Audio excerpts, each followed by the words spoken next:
So I've got the remainder of the bike up on the bench, so we'll start taking the oil cooler off, the coil, and cable tie some of the loom there.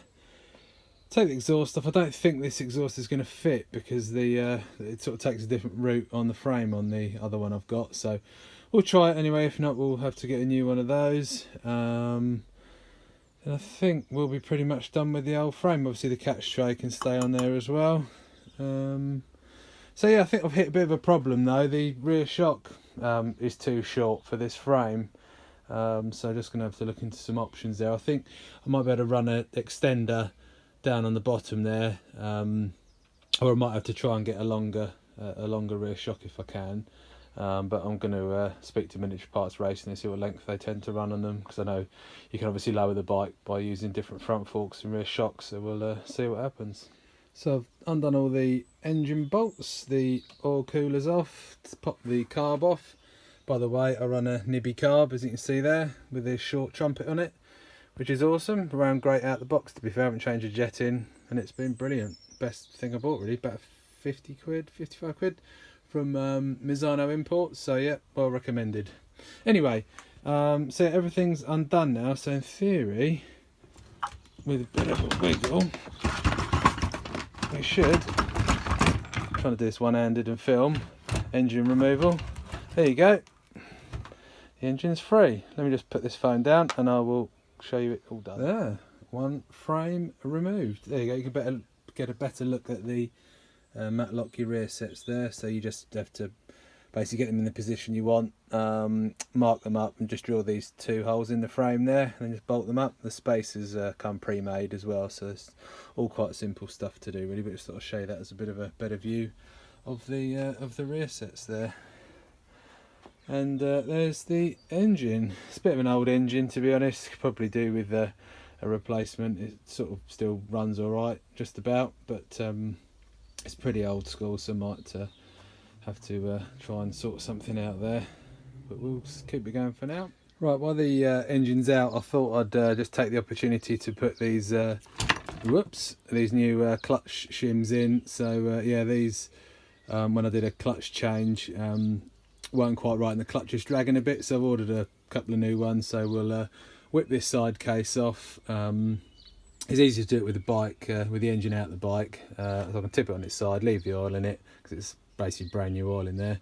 And then I'll take this off, and then we'll take this off, and then take the clutch basket off and swap these shims out, which I'll show you. So I've just taken off the countersunk bolts here on the oil spinner.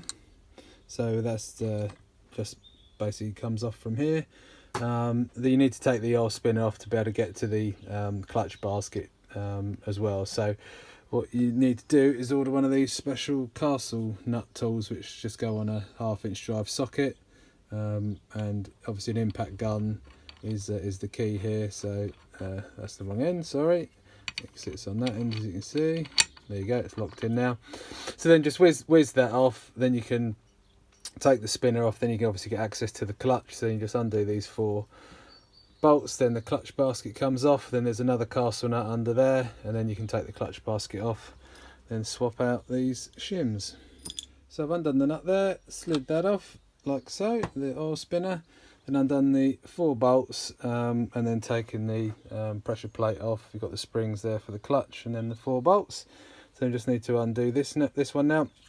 You can't really grip this, to be honest, so you do really need to use an impact gun. If you're at a push, you can use a centre punch and just to punch it to undo it, but obviously be careful doing that. It's obviously better to use an impact gun that can just spin that off straight away if you've got one. I've taken the centre pressure plate, I think it's called, off of the out the clutch there. Then basically behind here you've got the spacer like so, and then you've got this little washer here, which, to be honest, I think was a bit bent, because the reason why I'm changing these is the clutch was dragging. So on the stand it wouldn't spin freely when it was in neutral, and then when you did fire the bike up, with the rear wheel was spinning sort of too quickly really. So we're just going to swap those clutch spacer and washer out for new ones, and hopefully that fixes it. Right, we have the engine in, so I'll put the shims all back together. on the clutch side, and yeah, a bit of wiggling, and in it goes. So just loosely fitted the engine bolts at the minute, so just need to basically nip everything, you know, back up again once everything's sort of aligned, or maybe, but it's in there, it's in one piece now. So another step forward. So next step will be to mount the oil cooler up, put the manifold back on the carb, and then obviously crack on our way through it really. But there you go, it's in. So the oil cooler's all mounted up now with the rubber bushings in there and top hat washers, so that's nice and secure again. Nylock nuts, and just mounted up the coil, as you can see, so tuck that up in there, and then just going to shorten the HT lead down. As you can see, it's really long, so just mounting that up. I'm just going to trim that down so it looks a bit neater. Hit a couple of problems. Number one being I can't find an exhaust to fit this style of frame anymore, because it has to sort of come up and route in through the internals of the frame and then out the back. So got a couple of options. Been offered an underslung exhaust from Dan Pearson, so might look at that, which will sort of come out down here somewhere. Or obviously the other option is just chop up the stock CRF 70 pipe and make that fit. Also doing some homework last night, that rear shock is definitely too short, so need to look into what length shock to get for the bike, or possibly get an extender in the bottom there, but it's a bit meh, so we'll see. Anyway, we'll crack on, but getting a bit fed up with it, but there we are, trials and tribulations of bike builds, I suppose. So that's the electrics all tidied away, so I've tucked the CDI box up in there, just neatened up the cabling a bit, and just got a run down there to the coil, and then cable tied the main part of the loom back down here into the flywheel area. So that looks quite neat. You won't see much of it anyway, as the tank will obviously cover most of it up, but obviously want to make sure that you know, there's no sort of tightness on the connections, and it's all out of harm's way and out of the water and muck and junk and things. And then next up, got to use this tank, which is slightly different from my original tank over there. So this is slightly different mounting points, so it mounts on there, and then the mounting points here are a bit different. And you can see we've got some nasty rusty bolts, so we'll swap those out in a bit and then get the tank mounted up. So the fuel tank's all mounted up. Just left that fuel tap loose for now, just to obviously get the plumbing right for the carburettor. We have hit another slight snag. The carb doesn't actually hit, well, it actually hits the frame. So this manifold, as you can see here, for the old bike is off centre. We need one that's straight, so I've just ordered one from 00 Racing for a tenner. So that will get the carb sitting directly in line with the frame. Obviously we've got plenty of room down in here, so when that arrives, we will get that sorted. And that noise, if you can hear, it's not me having a piss, it is my old fuel tank draining down. So yeah, just taking the side panels off the old tank, and the reason I've got the Ducati on there, because a few people wondered, was Dad's got a 748 that I ride quite a bit, so yeah, just sort of do a little version of it really, which is cool. Anyway, so yeah, that's where we're up to. So we'll fit these side guards. I need to cut some bolts down because it needs really short little you know, M3, so we'll cut M3s, what am I on about, M6s, so we'll cut those down and get that side bit fitted. Then we'll fit the seat, rear guard, and the side boards, and then just get that mocked up. And then we've obviously got to figure out the rear shock and chain, fit that. I've ordered a new chain slider, so I've got that coming from Pitbike Spares. So yeah, we'll obviously get that bolted up, get the chain on, and then got to sort out the rear sets, which I'm going to do a bit of figuring out on those. And that's it. So that's the tank all mounted up and the hardware all in.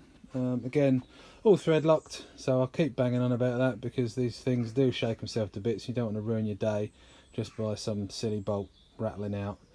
So yeah, we're going to work our way back now. So fit the seat, the side guards, and the rear mudguard. Obviously we can do those little bits here before we're waiting for some other parts to arrive. And then I'll do the catch tank for the engine oil breather, and then we've already got the one down there for the carburettor. Okay.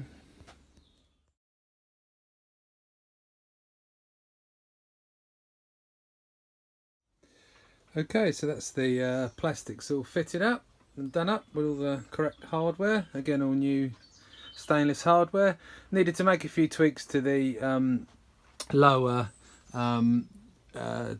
number plate brackets on the side there on the subframe, so just had to carefully bend those and use the persuader as well, so they all come out all right, and they're sitting quite flush in there as well. Oh, need to take a bit of tape off. So yeah, anyway, that's looking all good. I spoke to Phil Dickens, who I met at Lid race meeting last year, and he was running the same frame, so he was saying I need a 325mm long rear shock in this, so just going to have a measure up and see how far out we are. Either get an extender for the bottom of the shock to pull it down a bit, or unfortunately have to replace the whole shock, which will be a bit annoying and costly, but there we are. Okay, so that's probably about it for today, I reckon, until we get a delivery of the carburettor manifold and get the carb back on the bike, and also the chain slider, and get that all sorted out. So should hopefully have an update for you tomorrow or Thursday when those bits arrive, really. But yeah, we're getting there, which is the main thing, I suppose. Alright, catch you soon. Cheers. Forgot to add that I just put the little breather in there, as you can see. So that's mounted up to that little bracket there.